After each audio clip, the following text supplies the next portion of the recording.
Bird, bird, bird, bird. Yeah! Ron Babe was right.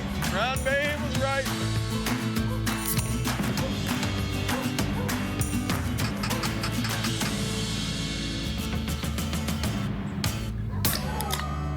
I'm feeling spry.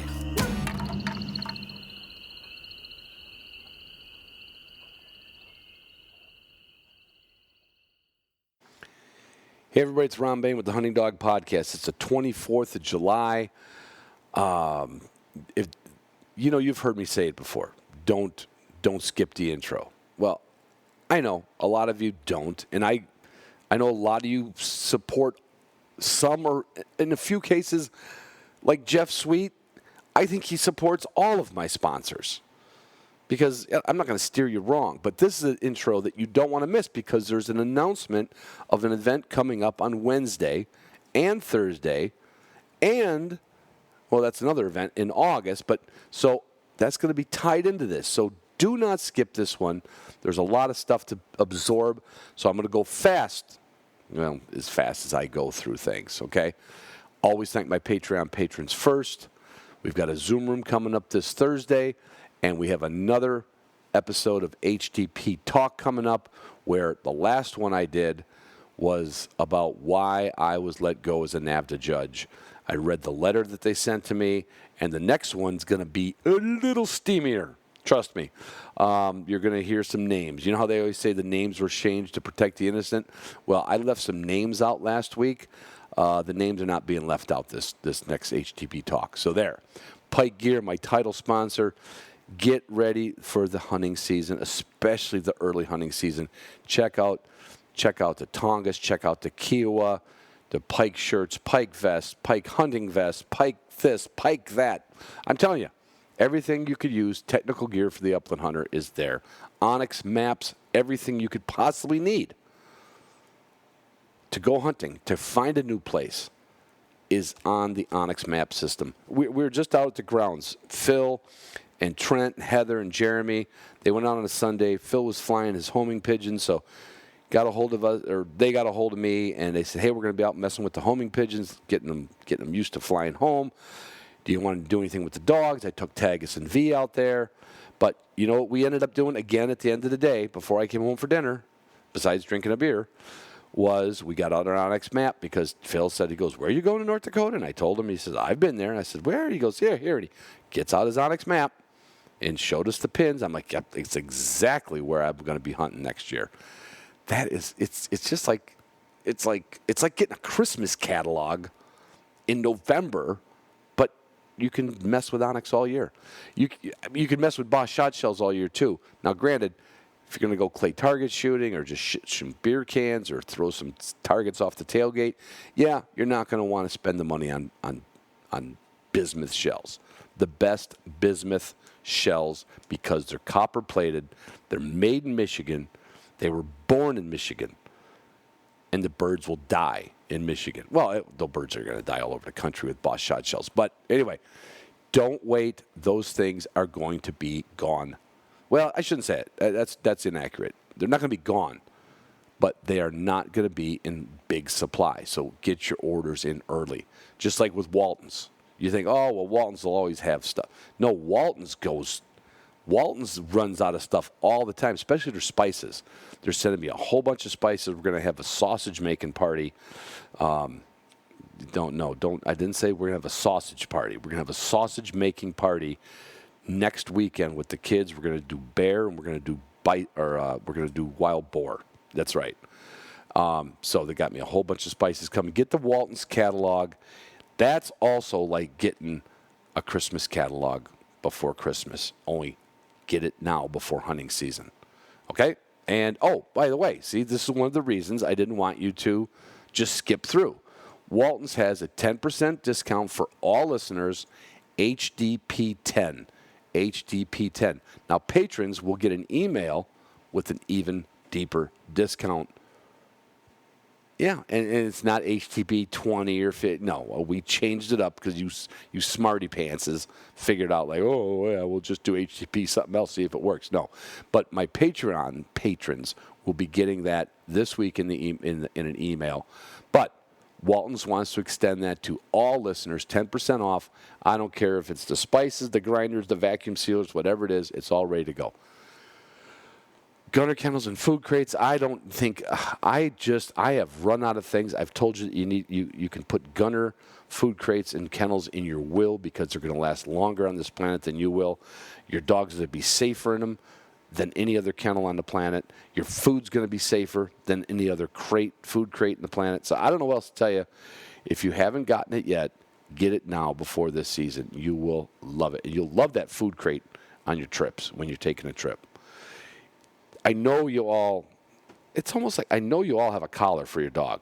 It's almost laughable to think you don't have an e-collar for your dog.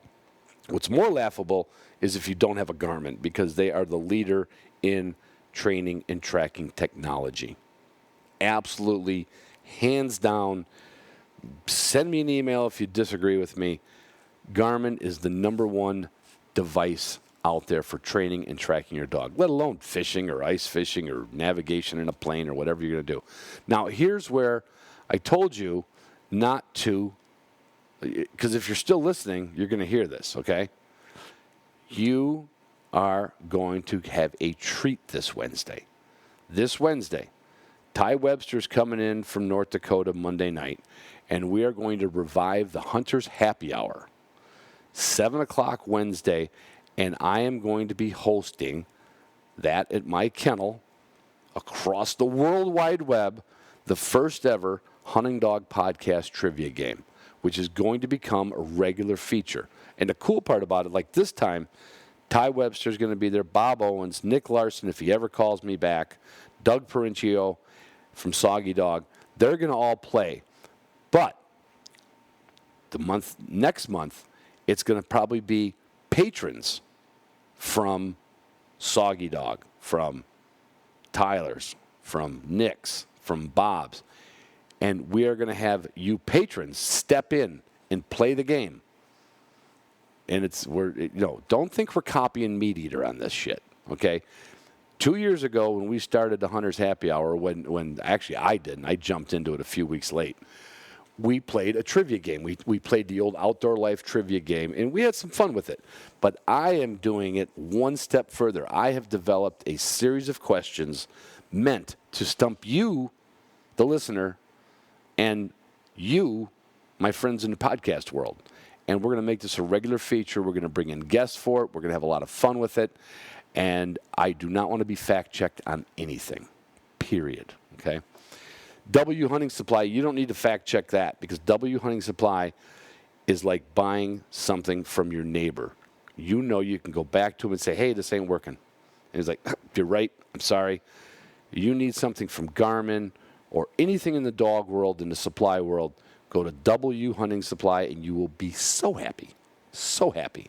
You'd almost be as happy. Well, no, you would be as happy if you bought something from W, but then you went to my next sponsor and you bought a deck drawer system, you'd be just that happy. Now, there'd be no reason to send a deck drawer system back because it's not electronics, okay? I've had mine for now, 2.5 years? Solid 2 years. It's been in that Dodge pickup truck. And it's as, I might have to put that in a will. Again, I'm not going to sell it with the Dodge. I'm telling you, by the time that Dodge goes, you know what they say? There's two things a man don't brag about. No, 3 things a man don't brag about, and one of them is buying a Dodge. Hold tight. But when that Dodge dies, that deck box is going to go on the market.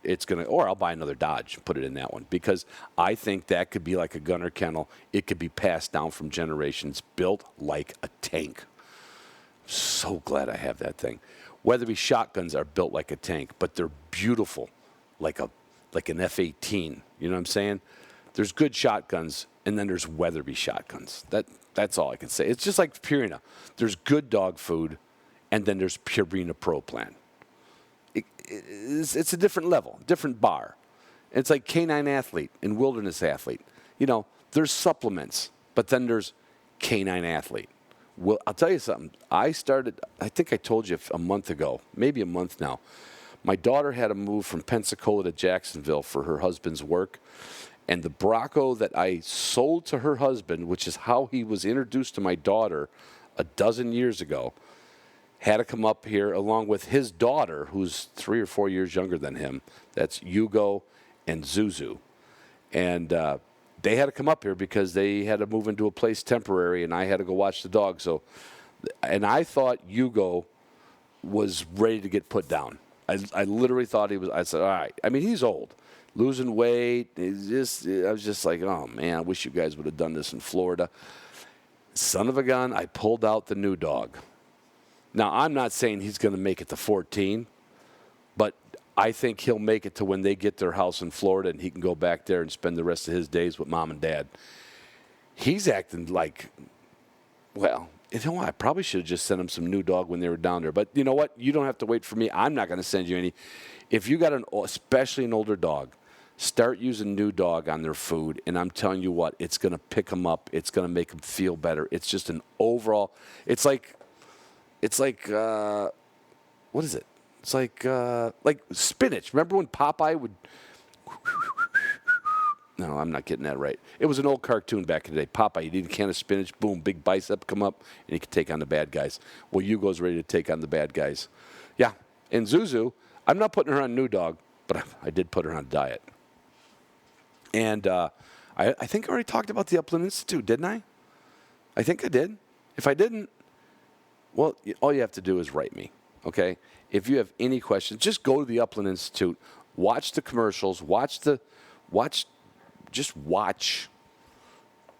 We put up 4 segments on there. One is an overview of the course of what we're going to do. The other ones are for each individual course: Foundation and Fundamentals, Advanced Bird Work, and Trained Retrieve.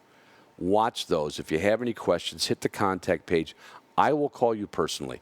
If it's an in-depth training question, Justin will call you personally. If you buy the Upland Institute in any format, 1, 2, 3, all of them or one of them, and you run into a problem, you can get a hold of us. This is not like buying a DVD from Henny Youngman about comedy. You're not going to get a hold of Henny Youngman's dead. You know what I'm trying to say. We will stay in touch with you. And we've had very few people that got stuck. But when they did, or their dog did something just a little goofy, they're able to get a hold of us, and we give you that W hunting supply feeling. Yeah. That would be a great idea if the Upland Institute was sold at W Hunting Supply, because that's the only other place you get this kind of service. That's the truth. There, I said it. Did I get everything? Hunter's Happy Hour coming. Zoom room coming. The HTP talk, folks, though they got a juicy one last week, and the names are not going to be withheld next time. So, anyway, I don't know. I'm rambling on. This podcast was from a few months back when I was in South Carolina at Brays Island. I thought I lost my voice track on both of these things, and I found the SD card. I was able to recover that. So here's another one for your listening pleasure. Love you guys. Love you girls. And always love you girls more. Bye. Hey everybody, it's Ron Bain with the Hunting Dog Podcast. I'm on part 2 of my Brays Island Plantation. I'm going to call it, it's going to be a series. I'll probably get about 4 of these out of here. I'm with Paul Burton and Chad McClure. Did I get that right? I did it without taking a note. So Great job. I had Domenico on last week, and we talked a lot about dogs, talked a lot about where he's been and where he's lived, and a little bit about Brays Plantation. But I'd like you guys to throw your 2 cents in about it and what you both do here. Flip a coin. Who wants to go first? I'm happy to roll. Do it. What's this all about here? Ron, the best way I can describe Brays is that it's a shared plantation, and it's a rare beast. I'm not familiar with another one anywhere. Typically, land in the coastal belt comes at a premium, and developers tend to rub their hands with greed as the increasing demand for coastal property drives up values. Yep.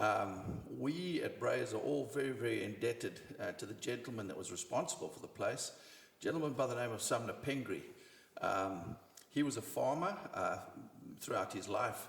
And Big farmer, though. Prior to his tenure here at Brays, he actually lived in Cuba, and he had 85,000 acres in Cuba. By every anecdotal description, it was an incredible piece of property. Wow. He was a significant farmer there, to the extent whereby he was on first name terms with the Castros. They suggested to him that they'd take care of him in the early stages of the revolution. They said, look, you employ a lot of people, you feed a lot of people, right, and we're going to look after you. And right. a couple of years later, he got a 24-hour notice, given his marching orders. Oh. And he was made to leave Cuba in a hurry. And he then came to Brays. He sort of consolidated, he reestablished his agri, his love for farming, and Sheldon, South Carolina was where he planted his next root, and Brays, he bought Brays Island in 1963. And he bought it in sort of parcels, and he farmed it from 63 till the late 80s. What kind of farming would be here? He had predominantly hogs and cattle. He was a livestock farmer. Okay. But he was a broad-based outdoorsman. He was an equestrian. He loved to wing shoot. He had a sport fishing boat. He was a modern-day Hemingway in a sense. Yeah. He did it all. Might have even ran into Hemingway at some point. They may have had a few rum and cokes or rum and whatever the mixer was at the time, mojitos. Yeah. And so he farmed it for till the late 80s, and then he was sort of watching the unfettered growth in the coastal region, and he said he couldn't bear the thought of this property just becoming another development, another subdivision. And developers in the region were knocking on his door because this land is beautiful. Golf courses, everything, right? The whole Condos. shebang. People were starting to pressure him. If ever you're interested in selling, if ever you're interested in selling. Right. And he took a different approach. He decided that he wanted to preserve Brays Island. He wanted a very finite number of families to share it all, to enjoy it all, and put in the highest level of amenities. That was his sort of conceptual vision. But he wasn't a developer, he was a farmer. Right. Fortunately, up the road was a gentleman called Robert Marvin, who also had a plantation in Walterboro, South Carolina. And Robert Marvin is widely acknowledged as being the Southeast's greatest land planner. He's done some iconic projects, Callaway Gardens, amongst others. And Robert always said that Brays Island was his crown jewel in the residential space, primarily because he had a gentleman that put his money where his mouth is. He did exactly what was intended to do. He never overdeveloped the place. He didn't try and seek his next fortune. Right. And so what Robert Marvin brought to the table was Sumner painted the picture. He said to Robert, this is what I have in mind. I'd love to have a shared farm with a finite number of outdoorsy families, your own town, carrying the load. Yeah. So that, and Robert Marvin, Pat Conroy made a really interesting quote about Robert Marvin. He essentially said that the only person capable of improving what God gave us was Robert Marvin, and he said it more eloquently than that. And so Robert took heed of what Sumner's vision was, and he actually credited Frank Lloyd Wright. He said to Sumner, Frank Lloyd Wright came up with a brilliant concept whereby, he took a large parcel of land, instead of subdividing it all, his idea was to sprinkle circles around on the land that don't touch. Mm-hmm. And thereby, the vast majority of land was left intact, was held in common, was available for everyone to enjoy. Right. So conceptually, Robert Marvin said to Sumner, if you sprinkle 1 acre circles around on which your participating future owners can build a home, right, and if we keep it to a limited number, you will all then have the benefits of a plantation without the responsibilities. Feel like you own 100 acres. Precisely. In fact, more. The goal just from your view. Precisely. Out the window. So they looked very carefully at it. They did feasibility studies, with the emphasis being operating efficiencies and being able to enjoy it spontaneously, almost as if you own it. So they came up with a total number of 325 circles that they sprinkled around on the 5,500 acres. Yeah. Consequently, if you run the math, 325 circular acres out of 5,500 is a mere 6%. Wow. Yeah, I didn't put the math together. Right. Math. That reduces it to sort of That simple gives you, terms. Yeah. Yeah. And so 94% of the land that we have is a shared playground that we have in perpetuity. Right. Something, if you go from Maine to South Florida, you will not find a property in the coastal belt, anything like that. And so today, you know, the goal being spontaneity, the goal being for you to feel as though it's your own plantation. You know, we have 325 owners. If you want to go and play golf, there are no tee times. If you want to go and shoot clays, you simply go and shoot clays. Right. People can get out and hunt and ride horses. The most dog-friendly place in the world. Precisely. we often joke that dogs are first-class citizens at Brays, and humans are a close second. Right, because humans have to at least read the signs. There you go. Now, what's your position here? What are you working in concert with? I am. I work with Paul in the real estate office. You know, it was an interesting fit. I was actually in the publishing industry prior to coming down here. Oh, yeah, that's different. Yeah, no kidding. But you know, I've always been an avid fly fisherman and wing shooter. I keep a couple of pointing dogs. And which breed? Before we won't get into that yet, but what breed? I have 2 Llewellyns and an old short hair. All right, we got lots to talk about on this podcast. But let's go back to work for a minute because you're probably taking time off work to be here. What are you local? I mean, were you local? I was not. I came from Augusta, Georgia. I can't. The accent's definitely, you know, south of the Mason-Dixon. Your Yes. accent's South of the equator. Yeah, yours is south of the equator. That's exactly right. But The deep south. have you seen places like this down here? Were you aware of things either in Georgia? I was very aware of Brays. The magazines that I worked for, you know, obviously, given the fact that they focused on wing shooting. Cubby Rise or? It was Gray's Sporting Journal. Gray's Sporting Journal, sure. But I was very familiar with Brays Island through that. Right. I actually You were Gray's curious. That's it. That's it. I actually came down the first time I visited Brays Island was probably 25 years ago.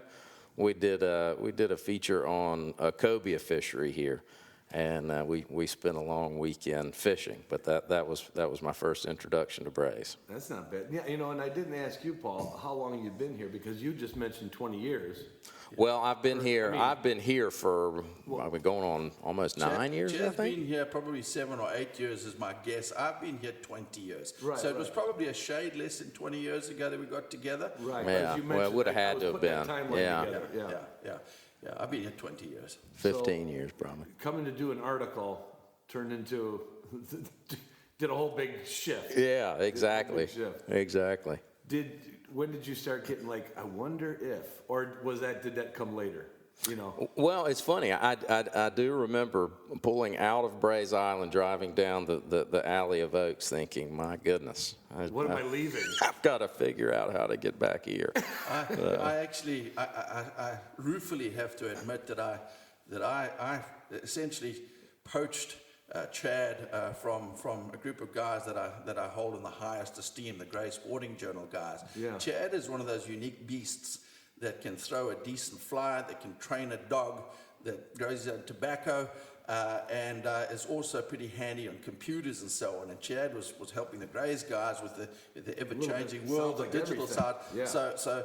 So he was what I needed because I'm a dinosaur when it comes to Right. computers and stuff. I can throw a fly and I can pull a trigger. And you can talk to people. Correct. But not so much on figuring out all the. Yeah, I hired him, and one of the best things I've ever done. So now, do you both live here in the compound or compound? I live here at Brays. Yeah. I live here full time. Chad lives down the road in Beaufort. Right. Short, 30-minute drive? Not bad. No. And you 5 red lights That's not between bad. my driveway and the front gate. So not bad at all. How did now is Brays completely? You mentioned the crop, I call it crop circle layout of this place, which, and the place I'm staying at right now, and I said it on the last podcast. If I ever thank the fact that I started a podcast, Chris Dorsey's publicist called me about his new book and wanted to come on the podcast, and I knew Chris's name from, I always thought he was just an African, which obviously in this room, he's shot a lot of African game. But I didn't know anything about Brays. And then he said, like many guests will say, well, you ought to come down sometime. And I'm like, I said, great. But then I want someone to back it up with an invite. You know, I don't want to call him in January, hey, and sure enough, I get this letter come down here. And it's just, I feel like we're almost a kindred spirit, except you're ahead of me by 9 years. Right? Because I'm like, I'm going to be driving out of those oak tree driveway going like, oh, when am I going to be back here? That's you get it. to come here every day. Yeah. Well, some days you probably get to work at home, I imagine. Very few. But this is So the best is office. this place completely developed? They will never put another home site on the property. In fact, the covenants require 90% approval in order to do that, and hell will freeze over before Right. anyone decides to do that. And at this stage, there's an owner for every property. Now, conventionally, you get resale properties coming to market, although I think with the world changing and with what we have becoming progressively more scarce, I'm expecting that we may simply have a wait list at some stage, and When somebody dies or moves out, I want in. Yeah. I could see that. I mean, it's kind of like the lake community I moved to from Chicago and I moved to Michigan. Those, X amount of, there's only so many cottages you can have on a lake. Yeah. And the township's not gonna let you have anymore. Yeah. And they'll see a sign go up and they call their aunt in Chicago, who they come up every summer and go, the cottage next to us is available. Bam! It's a done deal. So the clientele's built in then, I mean, pretty much. And we draw from far and wide. The most fascinating thing about this place is who owns here and where they come from. Right. There are people from all over. I think just about every state I heard in the there's a U.S. company is that represented. makes rum that has a place here. There is. I heard that. a little obscure rum making company. Little obscure. And I don't want to, I don't want to violate any rules of Brays Plantation, but I'm not a rum drinker, and I've heard of this rum. Is there other? I mean, I don't want to name drop, but is there other people like that here too? That if you told me, I'd say you're kidding. They Look, live here? I mean, we've just got interesting folks, and we're not a place that attracts Hollywood A-listers, thankfully. Right. Yeah, thankfully. But we've got, and I don't think these gents will have any problem. Folks like Chris Dorsey, who's just very ensconced in the outdoors. Yeah. Tony Macris has been an owner here for several years. Richard Childress is an owner here. Wait a minute, Richard Childress, the author? Richard Childress is a NASCAR. I'm thinking of Lee Child. Yeah, Never mind. yeah. Because we're gonna go to this house now. Because I want a book copy signed. Anyway, go ahead. Robert Kiyosaki, he's well known in certain circles. He wrote that Rich Dad, Poor Dad book that half the planet owns. And so, interesting folks from all over the place. But I think the most important part in terms of who owns here is that it is people that are bonded by a deep love of the outdoors. Yeah. If you didn't have that, you probably wouldn't be here. You'd just be in a penthouse somewhere. Precisely. You wouldn't care. And you'd go to Precisely. 4 different restaurants At in a a week. golf course or lying on a beach, lathering yourself up in suntan lotion. Brays Island attracts slightly different birds. Yeah. And is it, we were just talking, when I was talking to Domenico, it was, the dogs bring us together, but I can't imagine what % of people move here because, you mean I can make a phone call and I can have some birds put out? Or is there a % of people that's the deal for me? Or is it more that they just want the area, the big area? No, without a doubt, it's the Because recreational. for me, it would be the birds and the excess. It's Sure. the recreational pursuits. We don't ever advertise in things like Luxury Homes magazine and so on. No one ever needed granite countertops and hardwood floors in Sheldon, South Carolina. The reason why I met Chad, we advertise in publications like Grey Sporting Journal, Shooting Sportsman, Sporting Classics, Covey Rise, because that's who our target market is. It's people that may not, they may have wives that are not inclined to live on large farms in the middle of nowhere. Yeah, he might want 40 acres in South Dakota, but he might be able to talk her into Brays Island. Exactly. The bride can quickly veto those sort of things. And it's not a tough sell to say to the bride, do you want to go and live in coastal Carolinas within an hour of Charleston, Savannah, and Beaufort? Because if you believe what you read, those 3 towns and cities are the center of the universe these days. Yeah. Well, who does how does a dog, I'm gonna end up meeting, who am I gonna meet tomorrow and hunt with? Scott Miller. Scott Miller. So he's the, what'd you call him, kennel master? He's the on-site head dog trainer, yeah. And so Brays, homeowners association, whatever it is, he keeps X amount of dogs for guiding and for like, if a guest came here, wasn't a bird hunter, or it wouldn't be a guest, it would be a guest of an owner, or somebody bought here and said, this is for me, and now maybe they want to get late in life.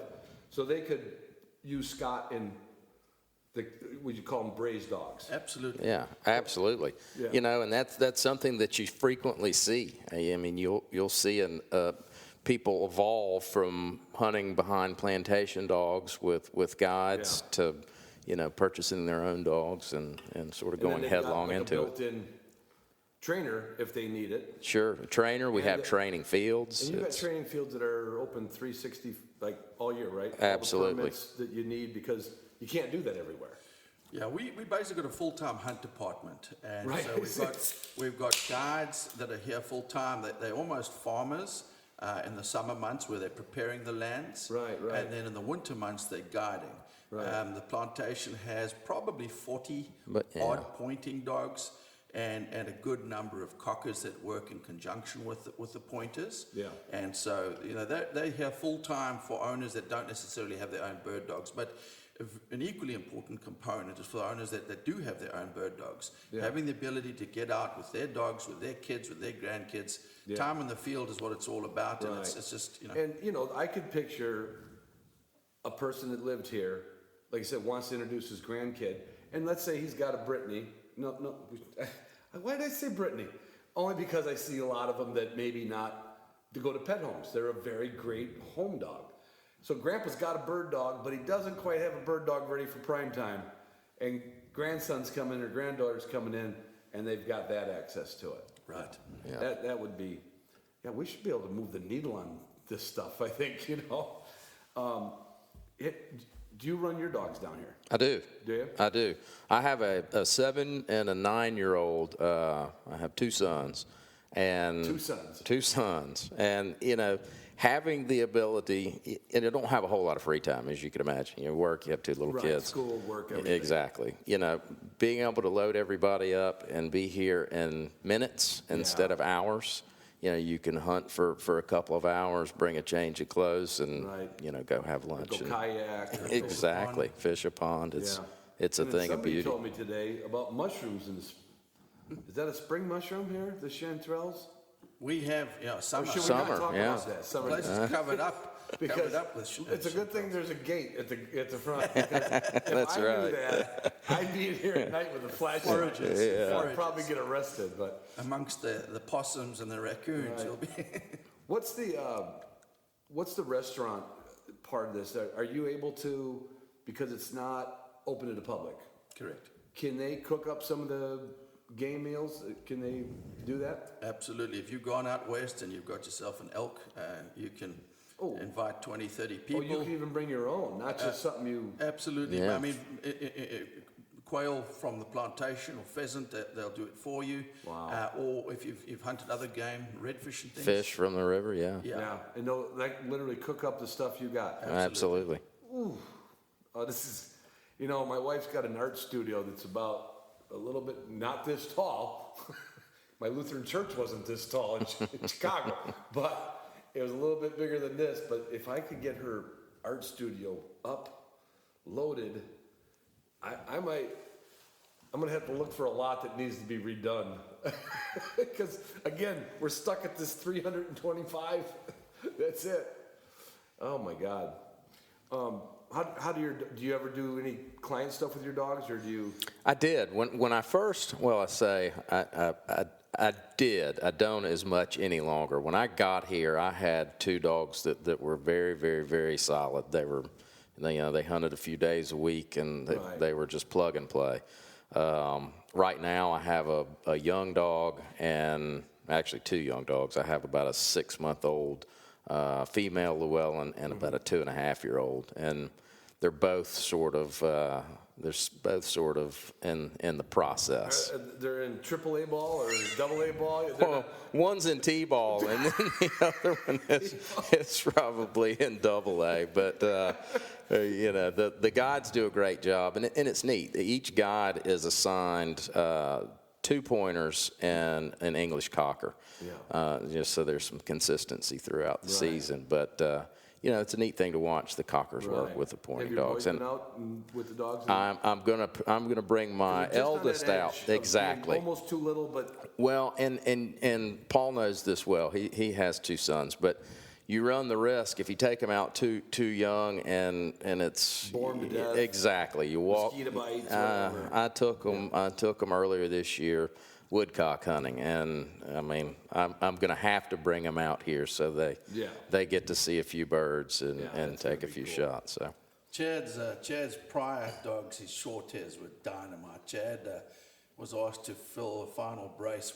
Annually we have owner trials, we have retriever trials, and we have pointing dog trials. And as you can imagine, there's a lot of bravado involved. There's a lot of elbowing and sort of fist bumping and not necessarily rooting for the neighbor's dog. Exactly. And Chad was asked to simply fill the final brace. And he very rudely took all the silverware and won the trial. He actually skulked out of the building quietly because his dogs That are is dynamite. not appreciated. no, I wore a wig and a fake mustache to the award ceremony.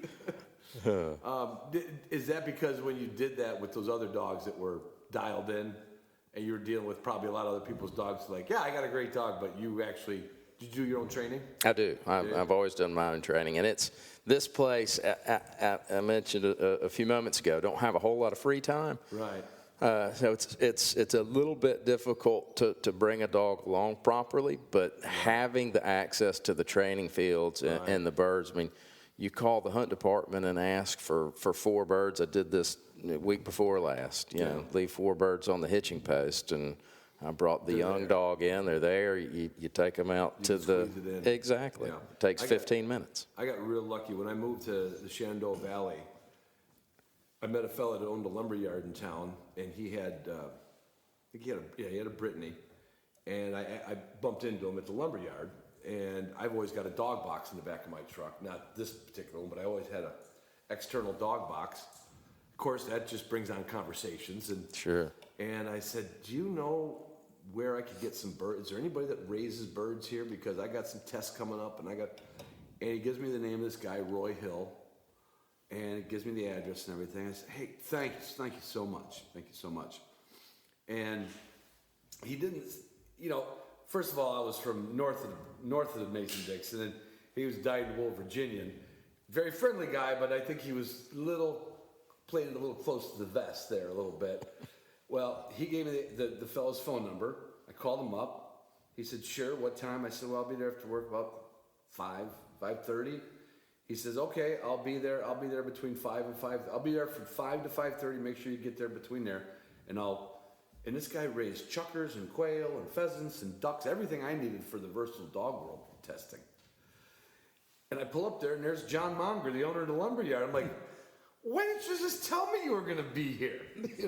But to that point, I had like the best place I could live I could literally call for an order and have it waiting for me, which, I mean, that is just such a luxury. It is. It absolutely is. Come by. No, that's the only time, I'm the only one I know of that was outside of Brays right now that could do that. Yeah. Just curiosity, your short hairs you mentioned earlier before these. Mm-hmm. Where did you get those from? The older one that I have now came from Dellinger's Kennels in North Georgia. Because I know Wade Dellinger. I thought, my God, there's no way we can know the same, but not North Georgia. Okay. No, he's in North Georgia. He's a vet in North Georgia. I'm not even sure if he's still breeding dogs. Right. He was an older gentleman when I got this one. And the pup that I have was actually essentially a rescue dog. Really? I had been looking at dogs out of his kennel. A friend of mine called and said that a friend of his father had purchased a dog for a friend of his when his dog passed away, and yada, yada. I think he needed to get rid of the dog. He was crazy. Exactly. It turned out to being a good dog, but he was a handful. Was he? Yeah. Called Tiki Tiki Dum Dum. Yeah, like my his kids. sons in the early years, because Tiki was indeed dum dum, but that dog could hunt. Yeah, that's his name to this day. It's not Tick. It is Ticky Ticky Dum Dum. Paul, do you have a dog history? I didn't pick up on that last night. I don't. I actually. You have a hell of a gun history. I am a gun nut. I had what I'd describe as a floor mop.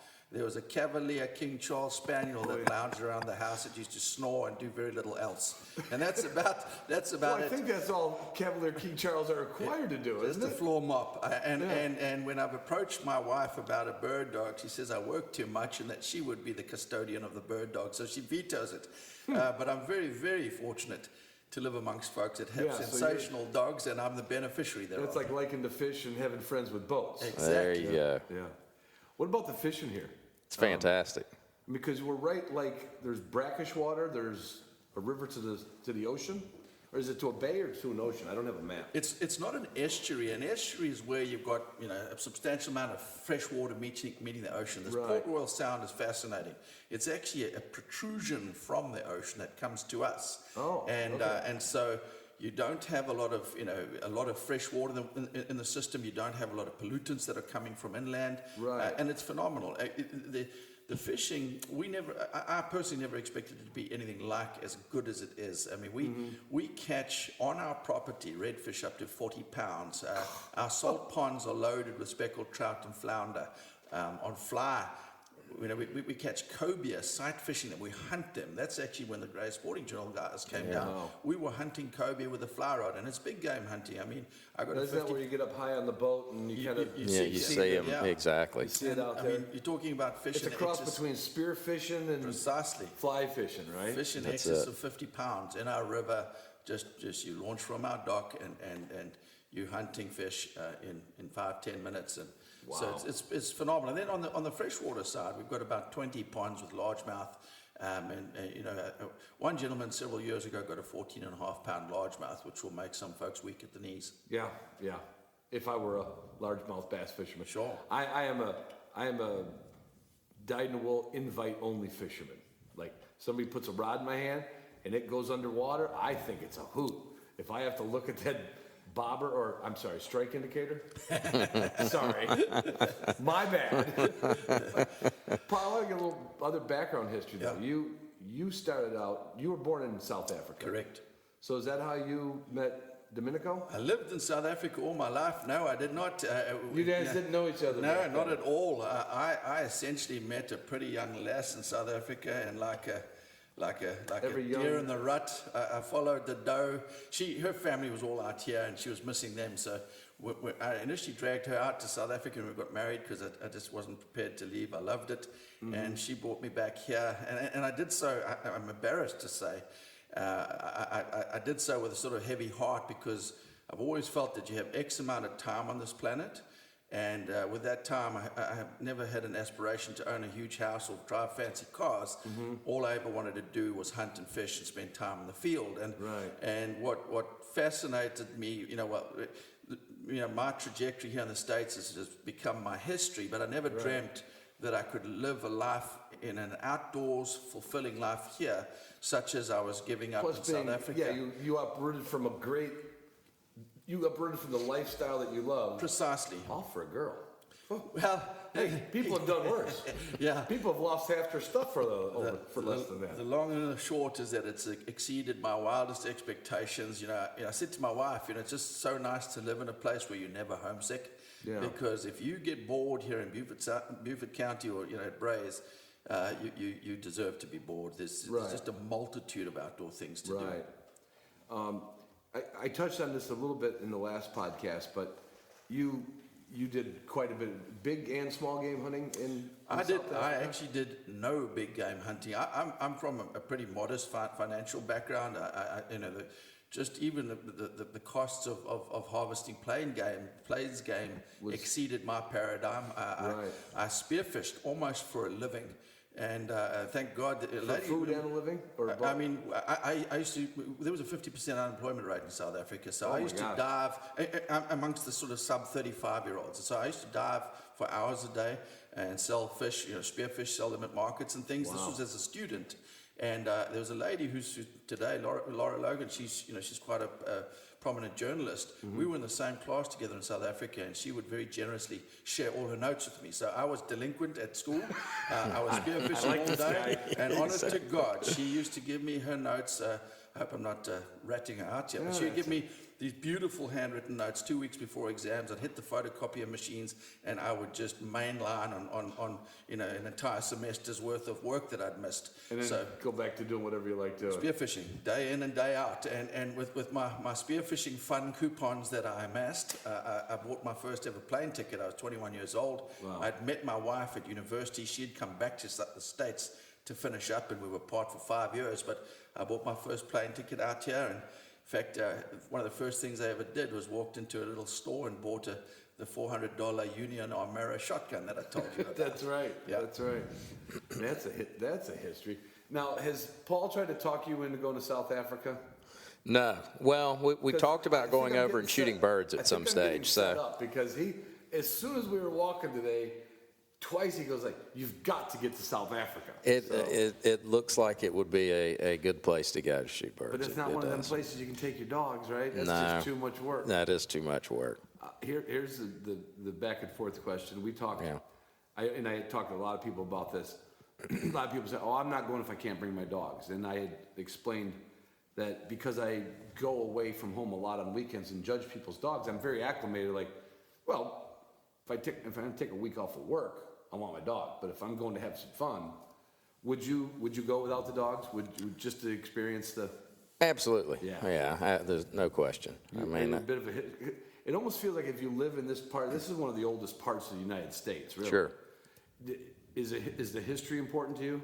It is, especially now. Look at everything going on in the world. Right. It's nice to have an something. anchor. Yeah. It anchors you to you're talking about dads and granddads, Yeah. and that's how it's always been down here. So. You got family, Paul, still back there, or is everything back here in the States? No, with the- I've got plenty of extended family back in South Africa, but Do obviously you get back much? occasionally, yeah, when I can. And, yeah. Probably not in the last couple of years. Very little. Yeah, we've actually been just too darn busy to get Right. back. But 3 or 4 years ago, we were out there and had a wonderful time with a friend in an area they call the Free State, shooting francolin and guinea fowl, and we did walk up shooting with pointing dogs and things, and then you do some driven shooting with beaters, and just there's a whole variety there. I don't know why I'd be such a baby about it, but to be on a plane for that long, I think they'd have to sedate me.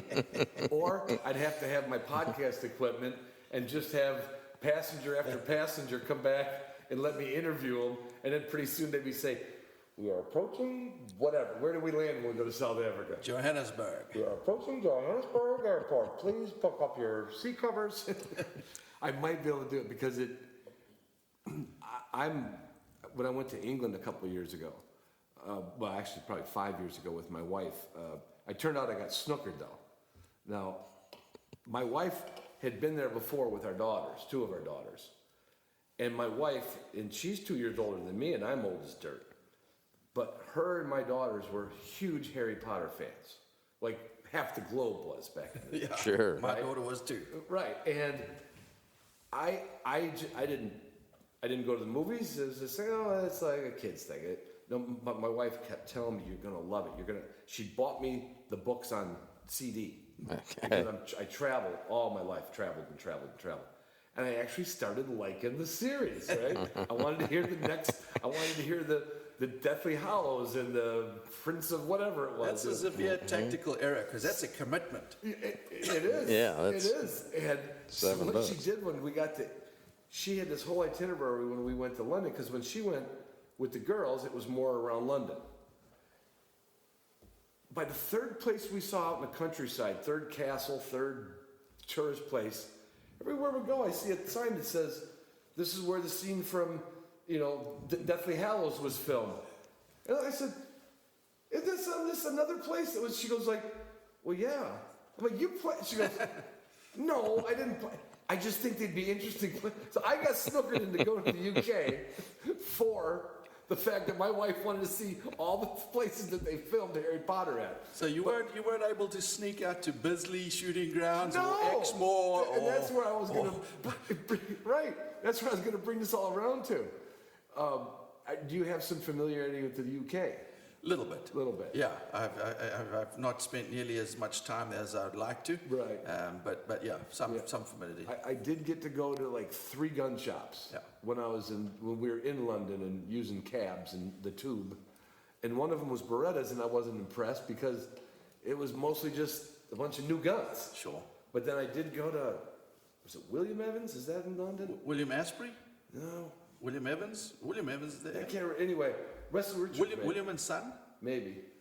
Yeah, it was William and Sons it was a in London. neat old shop, and it had all kinds of guns on the racks. And then I was in there for an hour, and I'm like, hey, look, I went to 14 castles for you, and you can just let me drool over these guns. And again, where I'm going with all this, we had a conversation last night you weren't here for. You rattled off more names of more guns. How in the world could you even keep that in your head, Paul? You know, it's bizarre. I don't know why we are who we are. I always thought that nurture. Because your first gun was a Mossberg, you said when you got here. no, I'm sorry, Union I'm sorry, Armera. Union Armera. A Spanish my bad, side by my bad. side. Yeah. You know, I just, you know, as a youngster, loved birds, wing shooting, shotguns. I think I had some friends, actually, who currently live in London, and time running around on their farm, we'd start shooting sparrows with pellet guns, and then, you know, they talked, you know, shotguns, and it's just something I aspired to, and I've always read a lot about guns and fascinated. You know, I like the sort of, the best gun industry has a lot of glitz and glam when you look at price tags of those guns, but I love the humility. In point of fact, the rooms in which they make those guns are dark little tool rooms. Oh, yeah, and the yeah. gentlemen just pour sweat with dirty aprons. Right. And That apron hadn't been washed in 20 years. there are very few industries where people do things as well as the human hands can do it, Yeah. almost with disregard to profitability. I'm not saying that companies like Boss and so on, you know, don't set out to make a profit, but Right. by the same token, they won't compromise doing what they do as best as the human hands can do it. Yeah. And there's you know, we live in an age of IKEA furniture and Right. and you know, consumerism. Well, everything's CNC milled. Precisely. You know, yeah. and you could not, I shouldn't say you can, but you could make a gun look like one of those guns with modern tooling, Absolutely. but there'd be no sweat poured, Precisely. dripped off the forehead and wiped down, you know, it wouldn't be the same.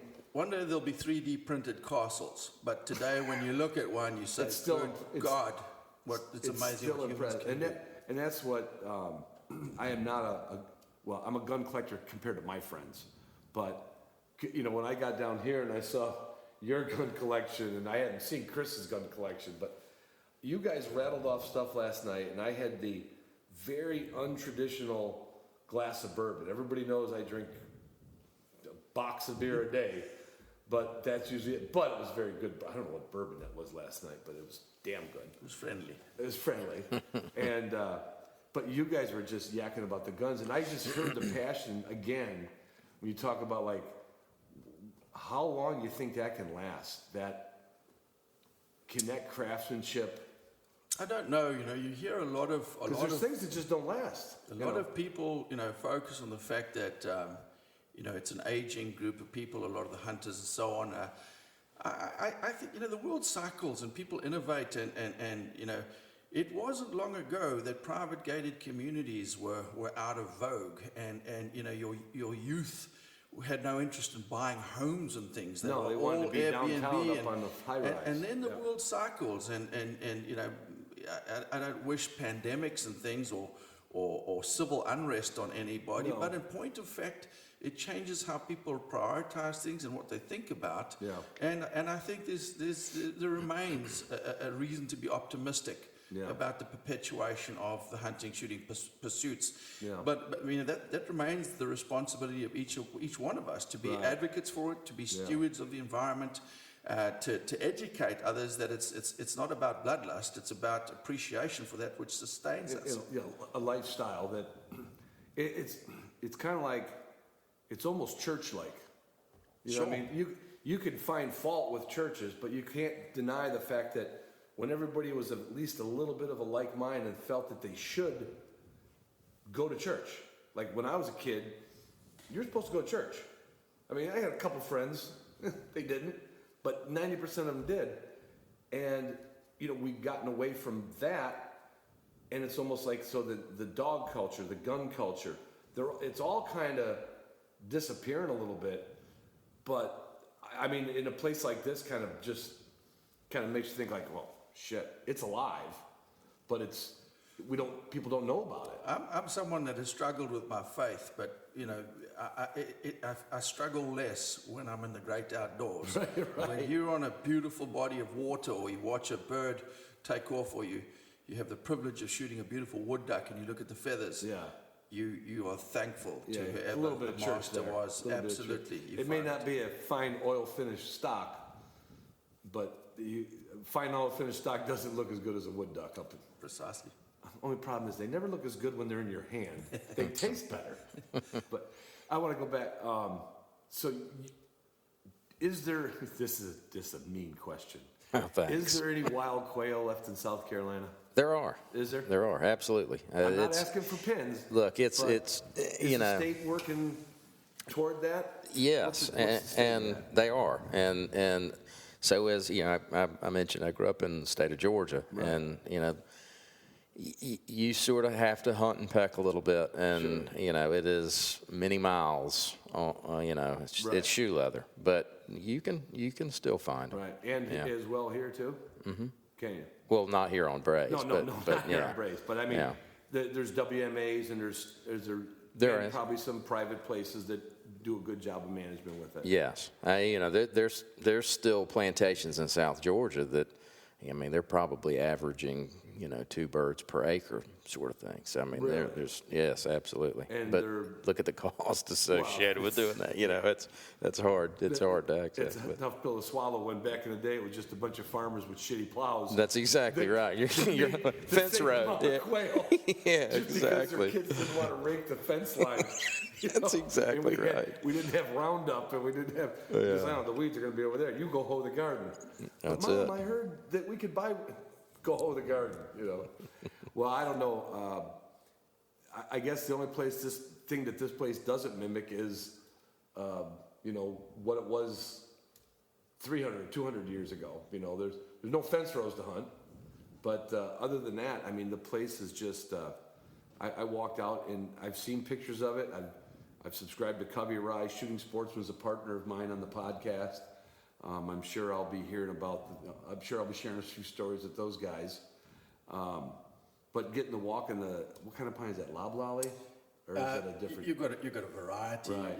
You've got a little bit of longleaf. You've got plenty of loblolly, and then you know Just walking out there this morning, and it got hot quick, but it was as comfortable. It was just like, if I had to write a script for what I was going to do this morning, I would have underwrote it. Because, you know, meeting new people, meeting some new dogs, and swinging on a bird with the first time gun I ever shot. You know, I blame that gun on that first one I didn't pull. I didn't push the safety off. I mean, true fact. You know, it was interesting. I was reading a book, and I can't remember if it was Archibald Rutledge or Havila Babcock. It was one of them. Yeah, both in the same plane. Talking about moving down the east coast of the U.S. and in seek of birds, and they specifically in one of the chapters say that, you know, whichever the writer was, when we Right. came upon this place that was just covered in birds, and that the habitat was phenomenal, and lo and behold, it was Brays Island. And yeah. you know, I don't know, you know, frankly, I don't remember what their vintage was and when they were hard at it, but it was a whole lot longer, you know, long Probably time before 30s Brays or Island 40s, I would was think. Brays Island. Yeah, it was just neat to read that. I got to That get is a little neat. bit more history. So when I went to the inn today, there's an old brick building. Yeah. So you said this was a conglomeration of other properties that he bought, and you got it in a contiguous state. Yeah. There weren't that many parcels. I mean, Brays Island Was a predominantly pretty- was a pretty the good anchor, chunk. precise, and then he bought a few other sub parcels. Right. But yeah, just post the Great What Depression. was the story on that? And who was that a long-time family that owned that house? Yeah. Yeah. So in the southeast after the Great Depression of the 1930s, it's Mm-hmm. well documented that a lot of your northern industrialists, your Henry Fords, the DuPont family, the gentleman that actually bought Brays was a gentleman by the name of F.B. Davis, U.S. Rubber Company, which is a tire conglomerate out of Chicago. They were buying, recreational properties. They were stewards of the land. He ran some Angus cattle here. I mean, but I think it was what you'd call a gentleman's farm is probably Right. the most apt description. 1937, he built the old plantation house, which Right. then became Sumner's home. Wow. Because that just, he could pick a location, that guy, I'll tell you. Yeah. That building, I walked in that first little room on the right, that little, with the paintings and the, oh, my It's got soul. yeah, I love that feeling. Like, I like the feeling that 10 generations have been somewhere before I've been there. Sure. I'm not the guy that wants to go up to the top of the mountain and go where somebody hasn't been. I like going to places where generations have had that same feeling when they look at something. The history around here goes way back. Way back. I dive, from my spearfishing days, I dive in these rivers, and that's braille diving. It's pitch black. You're feeling around. I've got You teeth. spearfish here? Not spearfishing. But I find teeth from sharks that used to live here 5 and 10 million years ago. Really? And because there's no river that comes from the mountains, the bottom of these rivers Just- are like the surface of the earth 10 million years ago. So just still. you find teeth from woolly mammoths, and you find giant sloth teeth and megalodon sharks, which are, it's a 100,000-pound shark that used to swim around here way back. But we're digressing. This is No, a but bird I dog love pod. rabbit holes. I love a rabbit But the history and right through to finding a spear point from the woodland Indians, Right. through to what we do today. It's So fascinating. you got really good scavenging on the bottom of these waters. There's all sorts of things. Another reason to bring my wife down there. Well, guys, I don't know how you guys, did I miss anything that we wanted to yak about? I mean, we could go into what our favorite guns were like last night and everything, but we're gonna need bourbon to do that. How about you? Jen, you, Nothing. anything for work-wise that they're gonna say, you forgot to mention the new, well, you guys have an event coming up here too.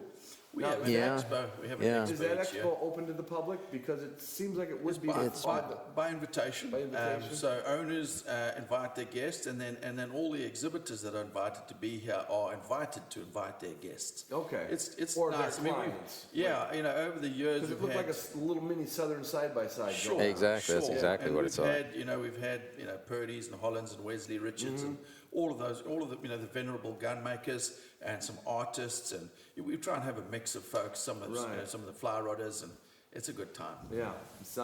I saw that poster at the restaurant. I'm like, oh, looks just like a little, game fair, like a side-by-side thing. Sure. All right, guys. Well, I appreciate you coming out. I appreciate all your hospitality. I'm going to be driving home from this one, and then when I look down and see those trees going behind me, I'm gonna be real like counting the hours to come back again. We appreciate you having you. And Get to see some proper setters. Sorry, some Llewellyns. Isn't that funny how setters are setters, but Llewellyns are Llewellyns? There you go.